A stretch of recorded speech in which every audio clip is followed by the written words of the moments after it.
When Elvis invited 19-year-old Jenny Martinez on stage during his Las Vegas show, everyone expected the usual fans screaming. Instead, what she whispered in his ear stopped the entire concert. It was August 12, 1976, at the International Hotel in Las Vegas. Elvis was in the middle of his second show of the night, and the energy was electric. 15,000 fans were packed into that arena, screaming, crying, and singing along to every word. But tonight was going to be different. Tonight, one fan would say something to Elvis that would change him forever. Elvis was halfway through his set, having just finished Hound Dog to thunderous applause. He was in a great mood, joking with the audience, flirting with the ladies in the front row, doing his signature hip moves that still drove people crazy after all these years. "Y'all having a good time tonight?" Elvis asked the crowd, wiping sweat from his forehead with one of his famous scarves. The audience roared their approval. "Good, good. You know what? I'm feeling pretty good myself tonight. Real good." But then something caught Elvis's eye. In the third row center section sat a young Hispanic woman who wasn't screaming or reaching for him like everyone else. She was just sitting there, tears streaming down her face, staring at him with an expression he couldn't quite read. It wasn't the usual "I love you, Elvis" cry. This was different. This looked like gratitude, pain. He couldn't tell. Elvis had always had a sixth sense about his audience. He could spot the heartbroken, the lonely, the ones who needed something more than just entertainment. And something about this young woman called to him. "Hold on a second, folks," Elvis said into the microphone, his eyes still locked on the crying girl. "I see someone out there who looks like she might need a friend tonight." The audience started looking around, trying to figure out who Elvis was talking about. Elvis walked to the edge of the stage and pointed directly at Jenny Martinez. "You, darling, the pretty lady in the blue dress. What's your name?" Jenny's mouth fell open. She looked around as if Elvis might be talking to someone else, but the spotlight was now on her, and 15,000 people were staring. "Don't be shy, honey. What's your name?" "Jenny," she called out, her voice barely audible over the crowd. "Jenny, that's a beautiful name." "Jenny, you look like you've been crying. Are you okay, sweetheart?" Jenny nodded, but the tears kept flowing. "You know what? I think you need to come up here with me. Would you like that?" The crowd went wild. This was the kind of spontaneous Elvis moment that people would talk about for years. Security helped Jenny make her way to the stage, and Elvis reached down to pull her up. She was shaking like a leaf, overwhelmed by the situation she'd found herself in. Jenny Martinez was 19 years old, a college student from San Antonio who had saved up for months to see Elvis perform. She was small, maybe 5'2", with long dark hair and kind eyes that were still wet with tears. "Don't be nervous, honey," Elvis said gently, putting his arm around her shoulders. "These folks are friendly. Tell them where you're from." "San Antonio," Jenny said into the microphone, her voice trembling. "San Antonio. I love Texas. Beautiful state, beautiful people. Now, Jenny, I saw you crying down there. Want to tell me what's wrong?" This was the moment when everyone expected Jenny to say something typical, that she loved Elvis, that she dreamed of meeting him, that this was the best night of her life. Instead, Jenny looked up at Elvis, and in a voice so quiet that he had to lean down to hear her, she whispered something that stopped him cold. What Jenny whispered to Elvis was captured by the stage microphones, but it was so quiet that most of the audience couldn't hear it clearly. Only later, when bootleg recordings surfaced, would people understand what she said. "My little brother Miguel died last month. He was 8 years old. He had cancer. The last song we played for him before he died was Love Me Tender. You helped him not be scared." Elvis froze. The smile disappeared from his face, and for a moment, he looked like he'd been punched in the stomach. "What did you say, darling?" he asked, his voice already changing. Jenny, now realizing that the microphone had picked up her words, started crying harder. "My little brother, he loved you so much. When he was dying, we played your music for him. It made him peaceful."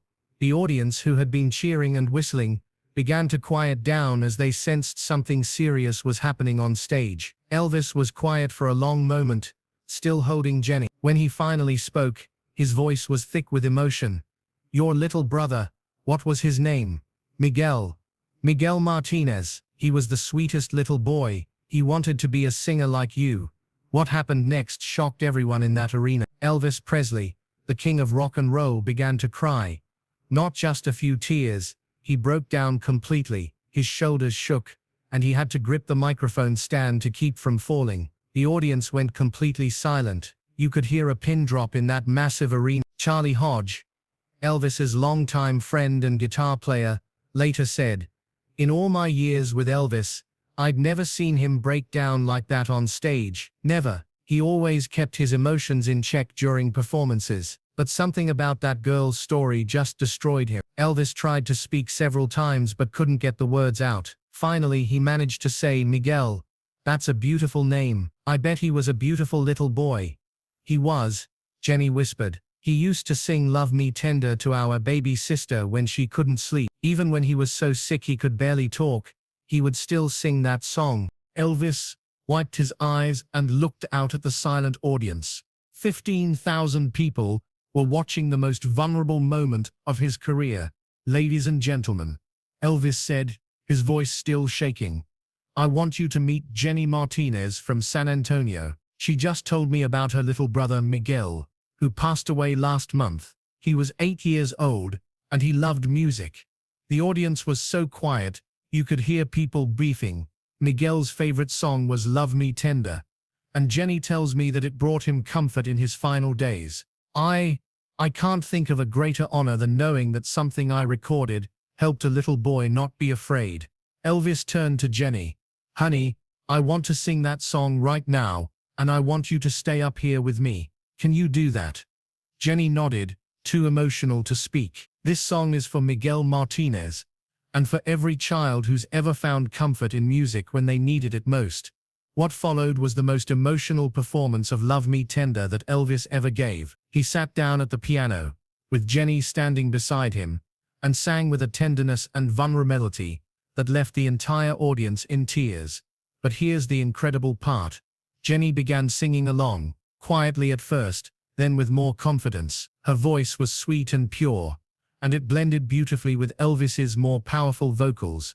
"Love me tender, love me sweet, never let me go." As they sang together, Elvis looked up at Jenny and saw something that would stay with him forever. For just a moment, she wasn't crying anymore. She was smiling, and Elvis knew that somehow in that moment, she was singing not just with him, but with the memory of her little brother. When the song ended, the arena erupted in the longest standing ovation Elvis had ever received. But it wasn't just for him. It was for Jenny, for Miguel, and for the moment of pure human connection they'd all just witnessed. Elvis hugged Jenny tightly before she left the stage. "Thank you," he whispered to her. "Thank you for sharing Miguel with me. I'll never forget him." As Jenny made her way back to her seat, Elvis stood alone on stage for a moment, collecting himself. When he finally spoke, his voice was different, softer, more reflective.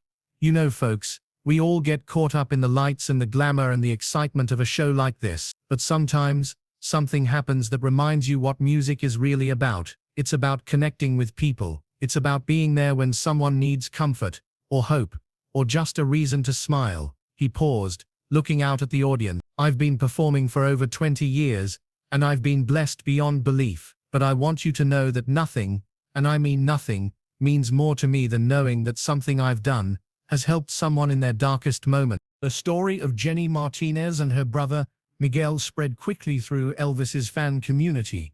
In the days following the concert, hundreds of people reached out to share their own stories of how Elvis's music had helped them through difficult times. Elvis was deeply moved by these stories. Joe Esposito, his road manager, later revealed that Elvis started incorporating a moment of silence for all the children who are no longer with us into every concert after that night. Elvis was never the same after meeting Jenny. He started thinking more about the responsibility that came with his gift. He realized that for many people, his music wasn't just entertainment, it was a lifeline. After the concert, Jenny was interviewed by several reporters who had heard about what happened. She revealed that she had almost not come to the show at all. "I bought the ticket months before Miguel got sick," she explained. "After he died, I didn't want to go.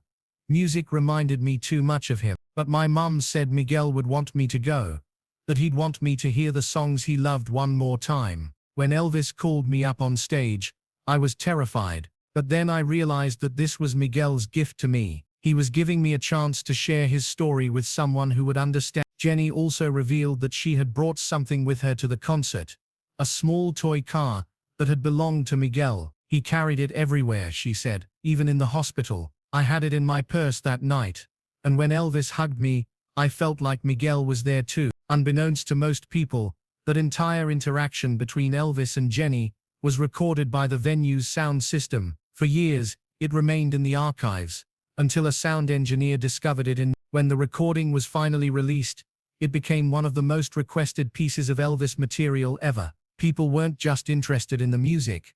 They wanted to hear that moment of pure human connection. Music critics called it Elvis at his most authentic, and a reminder of the man behind the legend. In 1999, Jenny Martinez established the Miguel Martinez Foundation, which provides music therapy for children in hospitals. Miguel taught me that music has healing power, she said at the foundation's launch. Elvis showed me how to use that power to help others. Elvis, who died less than a year after meeting Jenny, never got to see the foundation, but friends say he would have been proud. Elvis always believed that his talents were given to him for a reason, Priscilla Presley said. Meeting Jenny and hearing about Miguel reminded him of what that reason was.